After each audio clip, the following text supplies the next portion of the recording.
देखा है कि वो ये ट्रेन की सड़क है ना, इसके साथ से ऊपर आ रहा था। तो हमारी उनके साथ फायरिंग एक्सचेंज हुई है मुलजिम के साथ। इसमें कोई शक नहीं कि दहशतगर्दी के खिलाफ जंग करते हुए हमारे हजारों फौजी जवान और सैकड़ों पुलिस वाले शहीद हुए। मगर ये मत भूलिए कि अगर अवामी सतह पर हाजिर दमागी और बहादुरी का मुजाहरा करते हुए आम शहरी भी दहशतगर्दी के खात्मे के लिए मैदान में कूद पड़े तो वो दिन दूर नहीं जब इस मुल्क से दहशतगर्दी का खात्मा हो जाएगा। इसका सिर्फ एक ही तरीका है कि सफ़र करते हुए गलियों और बाज़ारों में और ख़रीदारी करते वक्त अपने आसपास के लोगों की सरगर्मियों पर नज़र रखी जाए। अपने घर के आसपास नज़र आने वाले उन अफराद पर भी नज़र रखी जाए जो मशकूक हों या अजनबी हों। दहशतगर्दी के खात्मे के लिए जहां बड़ी बड़ी कार्रवाइयां जारी हैं, वहां दहशतगर्द भी मुनज़्ज़म कार्रवाइयों का कोई मौका हाथ से नहीं जाने देते। ऐसे ही एक मंसूबे के तहत रावलपिंडी एक्सप्रेस को धमाके से उड़ाया जाना था, मगर एक चरवाहे की बहादुरी और हाजिर दमागी ने इस मंसूबे को नाकाम बना दिया। सब कुछ कैसे हुआ, आइए जानते हैं।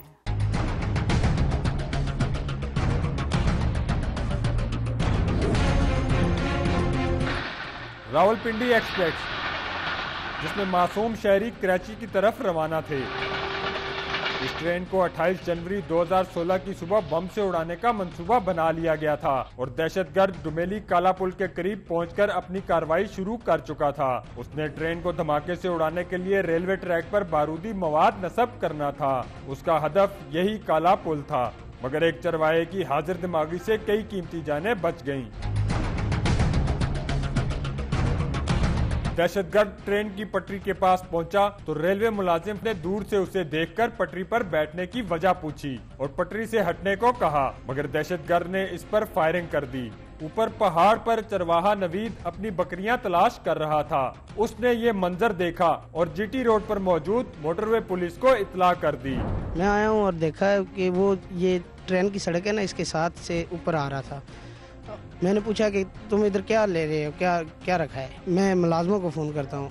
फिर हमने रब्ता किया है मुलाजमों के साथ। जब फाद ने लोगों को इत्तला की है ना, पुलिस को भी इत्तला की है और भी काफ़ी देहाती थे, उनको भी कुछ साथी थे, उसने उनको इत्तला की है। फिर वो सारे इकट्ठे हो गए हैं।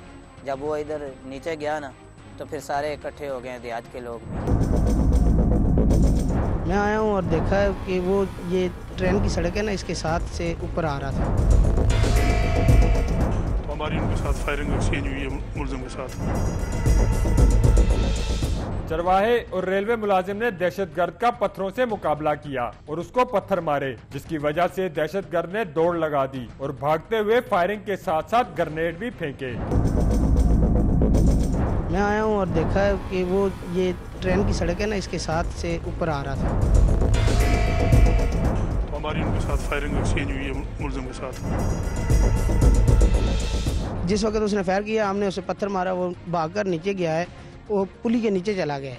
इतने में पुलिस मुलाजम आ गया जनाब। उन लोगों ने पीछे से न फायर किए, वो नीचे भागकर गया है। थोड़ा सा आगे जाकर उसने एक ग्रेनेड फेंका है। फिर एक सरूट के साथ हमने इधर से शोर किया है कि यार उधर से मुलाजम आ गए, उधर से आ गए, ये तुम्हें घेर रहे हैं, आगे मत जाओ, तुम्हें फायर मारेंगे। फिर इधर से इन लोगों ने फायर किए, वो भी आगे से फायर कर रहा था। फिर वो भागा है। दूसरे भागते वक्त उसने दूसरा ग्रेनेड फेंका है।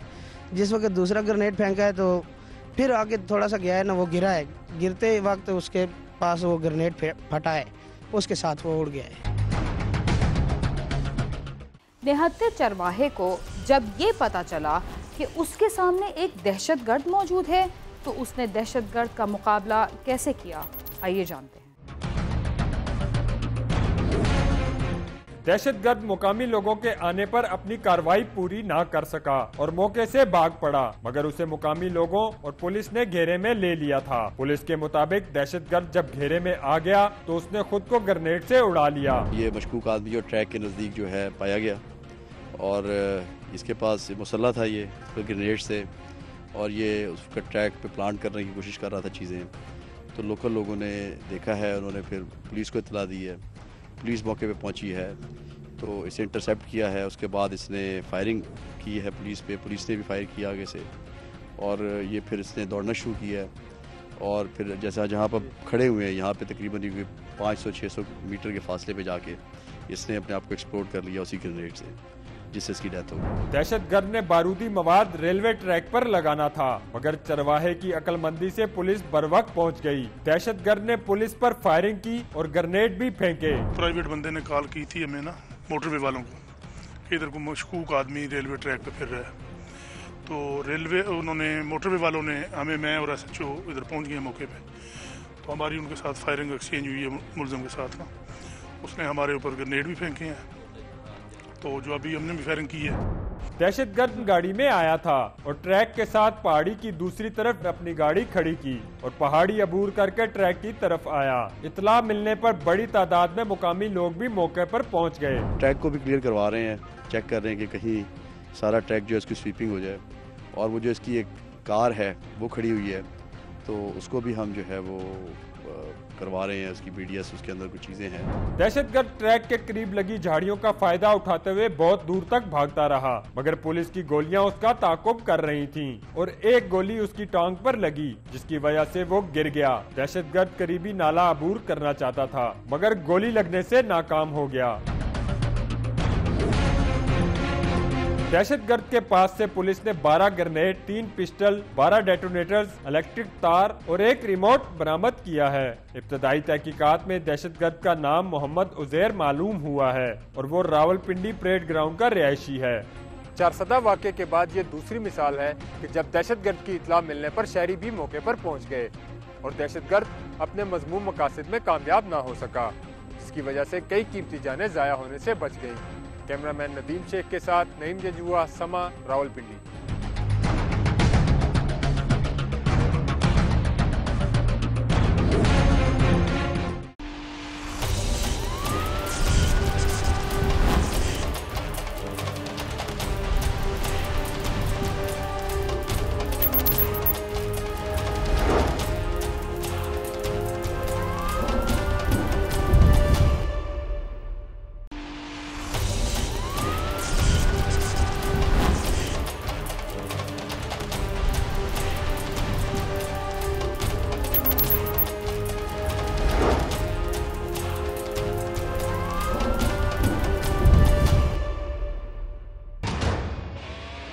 अब्दुल मजीद वल्द मिठू भी ये मैनू थोड़ा तंग करदे, धमकियां दे रहे थे कत्ल की। रोजगार के सिलसिले में बैरून मुल्क जाने वालों को दियारे गैर में कई मसाइल का सामना करना पड़ता है और इन मसाइल में जराइम भी शामिल हैं जिनकी कोई सरहद और कोई ख़ास इलाका नहीं होता। कुवैत में एक पाकिस्तानी मेहनतकश को भी मौत के घाट उतार दिया गया। इसकी क्या वजूहात थी और 1 साल गुजरने के बावजूद लवाहिकीन को इंसाफ क्यों ना मिल सका, आइए जानते हैं।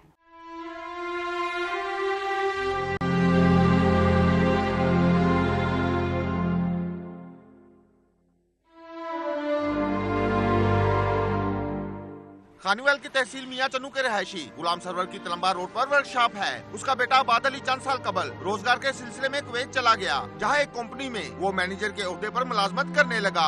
इसी कंपनी में गुजरांवाला का रहायशी अब्दुल मजीद और फैसलाबाद का रहायशी हाफिज जवेद लेबर सप्लाई का काम करते थे। अबाद अली से कबल कंपनी खसारे में जा रही थी। अबाद अली की मेहनत से कंपनी को फायदा हुआ और अब्दुल मजीद और हाफिज जवेद की कारकर्दगी खुलकर सामने आ गई। दोनों ने अबाद अली को तंग करना शुरू कर दिया, जिस पर अबाद अली ने ये कंपनी छोड़कर अपना काम शुरू करने का फैसला किया तो अब्दुल मजीद और हाफिज जवेद उसकी जान के दर पे हो गए और उन्होंने अबाद अली को धमकियां देना शुरू कर दी। अब्दुल मजीद वल्द मिठू भी ये मैनू थोड़ा तंग करदे, धमकियां दे रहे थे कत्ल की। 2 दिन पहले ਉਹਦਾ फोन आया भी इस तरह मतलब मेरे नाल थोड़ा मसला ਬੰਦਿਆਂ ਦੇ ਨਾਲ। ਇੱਕ ਉਹਦਾ ਬੌਸ ਸੀਗਾ ਹਾਫਿਜ਼ ਜਵੇਦ, ਇੱਕ ਹਾਫਿਜ਼ ਜਵੇਦ ਆ ਤੇ ਇੱਕ ਅਬਦੁਲ ਮਜੀਦ ਮਿੱਠੂ, अब्दुल मजीद वल्द मिठू भी ये मैनू थोड़ा तंग करदे, कारोबारी थोड़ा मसला मेरे नाल। मेरे मियाँ कुवैत में थे, बाद उनका नाम था और उनको कुछ लोगों ने इतना तंग कर रखा था कि उन्हें धमकियां दे रहे थे कत्ल की और वो आना चाह रहे थे, उन्हें आने नहीं दे रहे थे। अब्दुल मजीद वल्द मिठू भी ये मैनू थोड़ा तंग करदे, उन्हें धमकियां दे रहे थे कत्ल की। अबाद अली के उर्सा के मुताबिक 1 साल कबल अबाद अली ने अब्दुल मजीद और हाफिज जवेद की धमकियों के बारे घर वालों को बताया तो उसके वालिद ने उसे कहा कि वो पाकिस्तान वापस आ जाए। घर सानू दस के गया कि इन्होंने बंदे जेडे अब्दुल मजीद और हाफिज जवेद 4-5 बंदे होर ने वो मेरी रिकॉर्ड मतलब मेरे वास्ते ना बहुत खतरे वास्ते। मैं कहा यार तू वापस आ जा, रहने असीं नहीं काम करना उसे। उन्होंने कहा जी मैं फिर जिदा भी 2-3 महीने बाद जावा आ जाऊँगा, अपना हिसाब किताब जो निबेड़ के आ जाऊँगा।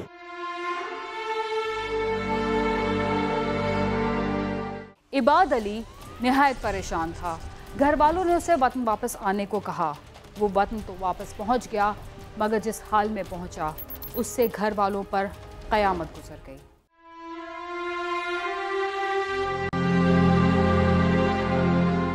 अबाद अली ने चंद दिन बाद घर वालों को बताया कि वो 6 मार्च 2015 को पाकिस्तान वापस आ रहा है, मगर 27 और 28 फरवरी की दरमियानी शब उसे कुवैत में दोनों मुल्जमान ने मौत के घाट उतार दिया।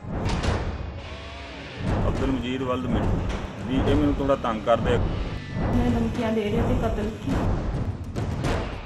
ये बाहर से वापस होना थी 27 और 28 दरमियानी शब उत्ते किसी ने आके उन्होंने बंदियां ने आके ना जी इस कमरे में अग लाई, ला के इन्हें अंदर बंद करके चाबी भी लै गए लॉक करके और एनक सी वो भी लै गए। उस तो बाद फिर बंदी वाले आए, उन्होंने उसकी अग बुझाई, बुझा के उन्होंने मेरे बेटे को चुक के लै गए नाल। उर्सा ने इतला होने पर मैयत को पाकिस्तान लाकर सुपुर्दे खाक कर दिया। जब वो गए और उन्होंने हमें बताया था कि वो इतना तंग कर रहे हैं कि वो मुझे कत्ल की धमकियां दे रहे हैं, और फिर हमने उन्हें आने का कहा तो कह रहे थे मैं सैलरी दे के फिर ही आऊँगा, ऐसे नहीं मैं आ रहा। और जब कुछ दिन के बाद ना उन्होंने आना था तो उन्होंने उन्हें कत्ल कर दिया।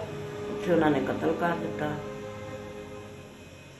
सानू इंसाफ चाहिए, ਉਹਦੇ ਕਾਤਲ ਜਲਦੀ ਤੋਂ ਜਲਦੀ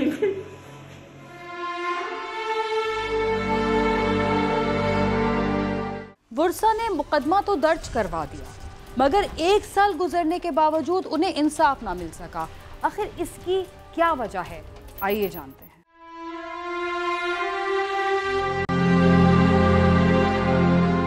उर्सा ने थाना सिटी मियां चन्नू में मुकदमे के इंदराज के लिए दरख्वास्त दी, मगर पुलिस ने मुकदमा दर्ज न किया, जिसके बाद उर्सा ने अदालत से रुजू किया। अदालत के हुक्म पर पुलिस ने दोनों मुल्जमान के खिलाफ कत्ल का मुकदमा दर्ज कर लिया, मगर मुल्जमान के बासर होने की वजह से वो गिरफ्तार न हो सके और न ही पुलिस ने उनकी गिरफ्तारी के लिए कोई कोशिश की। अब्दुल मजीद वल्द मिट्टू जी ये मैंने थोड़ा तंग कर दे, धमकियां दे रहे थे कत्ल की। ਅਸੀਂ FIR ਬੜੀ ਮੁਸ਼ਕਲ ਦੇ ਨਾਲ ਕਰਵਾਈ ਹੈ, ਹਾਈ ਕੋਰਟ ਦੇ ਜ਼ਰੀਏ ਬਹੁਤ ਅਸੀਂ ਭੱਜ ਨੱਸ ਕੀਤੀ ਮਤਲਬ, ਤੇ ਪਰਚਾ ਸਾਡਾ ਹੋ ਗਿਆ ਪਰ ਉਹ ਅੱਗੋਂ ਮੁਲਜ਼ਮਾਨ ਫੜਿਆ ਨਹੀਂ ਜਾਂਦਾ। ਸਾਡੀ ਵਜ਼ੀਰ ਆਲਾ ਸਾਹਿਬ ਨੂੰ ਪੁਰਜ਼ੋਰ ਅਪੀਲ ਆ ਕਿ ਮੇਰੇ ਭਾਈ ਦੇ ਕਾਤਲਾਂ ਨੂੰ कैफे किरदार तक पहुँचाया जाए। बड़ी मुश्किल से हाई कोर्ट की रिट दायर की हमने, तो हमने वहाँ पे पर्चा करवाया 302 का, और उसके बाद वो हमें पुलिस जो है ना वो हमें वो कहती है कि हमारे को वाज़े सबूत लेके आए, ये करें वो करें। 1 साल से कोर्ट कचहरी के चक्कर लगा रहे हैं, लेकिन इनकी कोई नहीं सुन रहा, ना पुलिस मदद कर रही है। आखिर इस बच्ची का क्या कसूर है, इन वालिदैन का क्या कसूर है जिनका जवान बेटा परदेश में कत्ल कर दिया गया है। मेरी भरपूर गुजारिश है वज़ीर आला साहब से कि इनकी मदद करें और पुलिस को अलर्ट करें कि वो इनके लिए कातिलों को फौरी गिरफ्तार करें और उन्हें कैफे किरदार तक पहुँचाएं। अब्दुल मजीद वल्द मिट्टू जी ये मैंने थोड़ा तंग कर दे, धमकियां दे रहे थे कत्ल की। उर्सा ने वज़ीर-ए-आज़म नवाज शरीफ और वज़ीर-ए-आला पंजाब से मुतालबा किया है कि उनकी दादरसी की जाए, मुल्ज़मान को इंटरपोल के जरिए कुवैत से गिरफ्तार करवाया जाए। साथी रिपोर्टर राव सुलेमान के साथ आमिर शहजाद, समा, खानेवाल।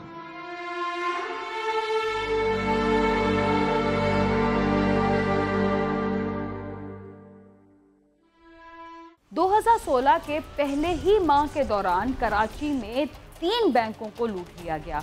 गुलिस्तान जौहर, कोरंगी और फिर सच्चल के इलाके में डाकू 60 लाख रुपए ले उड़े और तीनों बैंकों पर तैनात सिक्योरिटी गार्ड्स डाकुओं के सामने बेबस रहे। देखते हैं ये सब कुछ कैसे हुआ। कराची में 2016 के पहले ही महीने में डाकुओं ने 3 निजी बैंकों को दिन दहाड़े खाली कर दिया। 11 जनवरी को गुलिस्तान जौहर में डाकुओं ने 3,35,000 रुपए लूटे और फरार हो गए। 20 जनवरी को डाकुओं का निशाना बना कोरंगी में वाक़े निजी बैंक, जहां से उन्होंने 13 लाख रुपए लूटे और हस्बे रिवायत फरार होते हुए सिक्योरिटी गार्ड से असलहा और खुफिया कैमरों की रिकॉर्डिंग भी साथ ले गए। 28 जनवरी की सुबह डाकुओं का शिकार बना सच्चल के इलाके में वाक़े निजी बैंक, जहां डाकुओं ने बैंक के अमले को यरगमाल बनाया, 43 लाख रुपए लूटे और बैंक में मौजूद अफराद से मोबाइल फोन, सिक्योरिटी गार्ड से असलहा और खुफिया कैमरे की रिकॉर्डिंग भी लेकर फरार हो गए। पुलिस के मुताबिक 6 डाकुओं ने बैंक के अमले को यरगमाल बनाकर लूटा, जबकि उनके दीगर 3 साथी बैंक के बाहर मौजूद रहे और हस्बे रिवायत सिक्योरिटी गार्ड डाकुओं का मुंह तकते रह गए। 2016 के पहले ही माह में 3 बैंक डकैतियां हुई, मगर पुलिस किसी भी बैंक डकैत गिरोह का ताहाल कोई सुराग नहीं लगा सकी। पुलिस का कहना है कि शहर में ऐसे 5 से 6 गिरोह सरगर्म हैं जो पहले दूसरे जराइम में मसरूफ थे, मगर अब बैंक डकैतियों में मुलविस हो गए हैं। इस गिरोह में काम करने वाले मुल्जिमान का ना तो किसी सियासी जमात से ताल्लुक है और ना ही किसी कलअदम जिहादी तंजीम से। पुलिस का कहना है कि गुज़श्ता साल इससे पहले होने वाली बैंक डकैतियों में कलअदम तंजीमें मुलविस होती थीं, लेकिन रवां साल इन वारदातों में एक डकैत गिरोह सरगर्म रहा, जिसकी तहकीकात जारी है।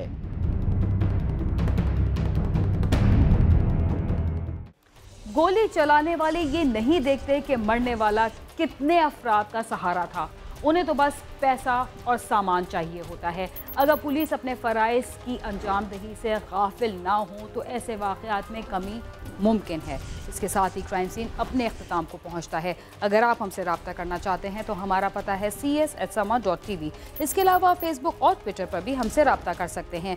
बीना खान और क्राइम सीन की टीम को इजाज़त दीजिए और देखते रहिए समा।